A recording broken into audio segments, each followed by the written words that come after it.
Итак, уважаемые, вы находитесь в музее одного из старейших учебных заведений не только Смоленска, но и России. 12 августа 1786 года Екатерина II издала указ об открытии школ народных училищ. И вот народное училище было открыто в Смоленске. 4 класса обучения. Правда, первоначально народное училище находилось в другом месте. А вот это здание было построено в 1862 году. И первый кирпич в это здание закладывал император Александр II. Специально для этого были изготовлены серебряный молоток и серебряный мастерок. Наша гимназия носит имя Николая Михайловича Пржевальского, который учился у нас с 1849 по 1855 годы, поступив сразу во 2 класс. Все годы Пржевальский учился отлично, но, будучи учеником последнего класса, его чуть было не исключили из гимназии. Одноклассники Пржевальского решили уничтожить классный журнал. Жребий выпал Пржевальскому, он утопил его в Днепре. Это обнаружилось на следующий день. Весь класс посадили в карцер на хлеб и воду, домой не отпускали. То есть дети сидели более 3 суток в карцере. И на 4-й день Пржевальский взял вину на себя. За подобный проступок следовало исключение из гимназии. Но приезжает мать Пржевальского, которая была вдовой, кроме него воспитывала еще 2 сыновей, и уговаривает гимназическое начальство заменить исключение из гимназии наказанием роздари.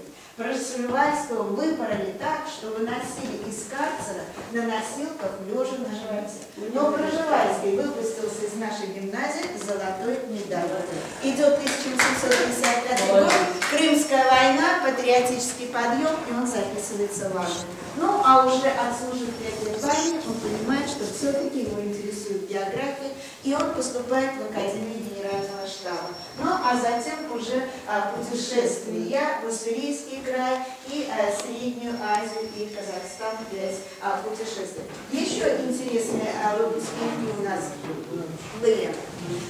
Когда в 1917 году после победы Октябрьской революции в Петрограде создается первое советское правительство, в состав первого советского правительства войдет наш бывший ученик Иван Теодорович. Он будет комиссаром по продовольствию.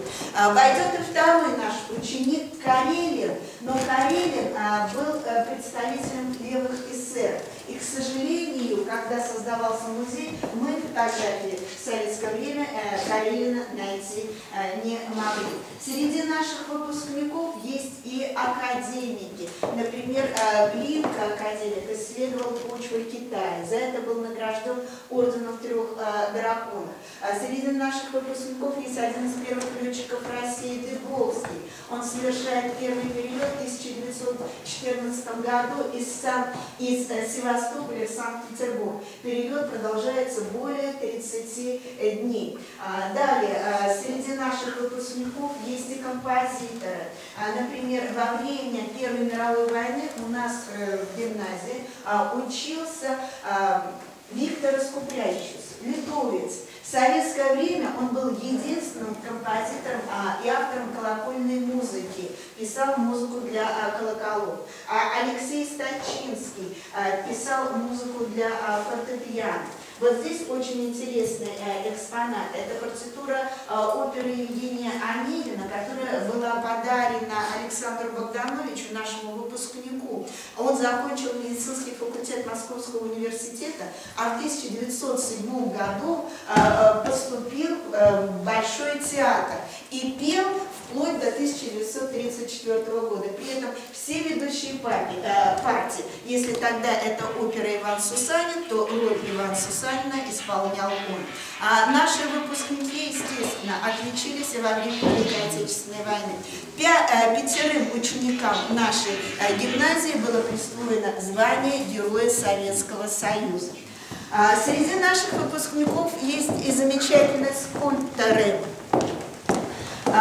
Площадь Ленина в Смоленске, памятник Ленина. И также, вы знаете, в Москве у нас есть памятник Карлу Марксу. Автором этого памятника является наш ученик Лев Кербель, который ровесник Октябрьской революции, родился 7 ноября 1917 года. Вот макет этого памятника, подарен Львом Кербелем. Наша гимназия уже 20 лет поддерживает партнерские связи с городом Хагеном, гимназия имени Фихте в Германии. И вот об этих 20-летних связях мы рассказываем. При этом гимназия имени Фихте точно такая же старое учебное заведение, как и мы. Возникла в 1799 году, а мы в 1786 году. Вот этот стенд рассказывает о спортивных успехах 7-й средней школы до 1990 года. Мы были 7-й средней школы имени Пржевальского. С 1990 года стали гимназией Пржевальского. Спортивные успехи гимназии Пржевальского представлены в холле, вы видели, вошли, и рядом со спортзалом. Еще одна из наших традиций – это фестиваль искусств. И мы вот здесь рассказываем о фестивале искусств. В 1986 году мы праздновали 200 лет нашему учебному заведению. И в связи с 200-летием и за успехи в области обучения и воспитания подрастающего поколения, тогда 7-я средняя школа была награждена орденом «Знак почета». Фотография этого ордена представлена в этой витрине. Но еще один очень интересный экспонат. В 2006 году мы праздновали 220 лет гимназии, как обычно. Это происходило очень торжественно. И выступает наш ученик Евгений Гитлин. Он выпускался в 80-м году. И говорит, наша семья посвятила 7-й средней школе и гимназии 58 лет. 18 лет отработала учителем начальных классов моя мама, 10 лет учился я, 10 лет учился мой младший брат, 10 лет старший сын и 10 лет младший сын. И в память об этом мы решили преподнести гимназии подарок – автобус. И вот это символический ключ от того автобуса, который находится у нас во дворе. Очень дорогой подарок, конечно, от одной... Работали выпускники 80-х, да? семьи. Олимпийский год как раз. И мы, как учебное заведение, а мы среднее учебное заведение, одни из немногих в России имеем свой герб. Герб создан по всем правилам геральдики. Основа герба щит красный, символ учебных заведений. На щите у нас 3 завитка картушек, которые символизируют направление гимназии.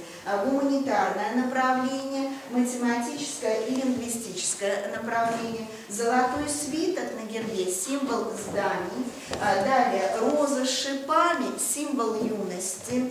Шипы обозначают тернистость пути обучения. Далее на гербе у нас 2 рыцарских щита. Это говорит о том, что наше учебное заведение, как гимназия, пережило 2 рождения. В 1804 году Александр I издает указ об открытии средних учебных заведений гимназий. В Смоленске гимназия была открыта в здании Главного народного училища. И в 1990 году мы снова становимся гимназией. Решетина сделана в виде букв. Сгиб, Смоленская гимназия имени Пржевальского.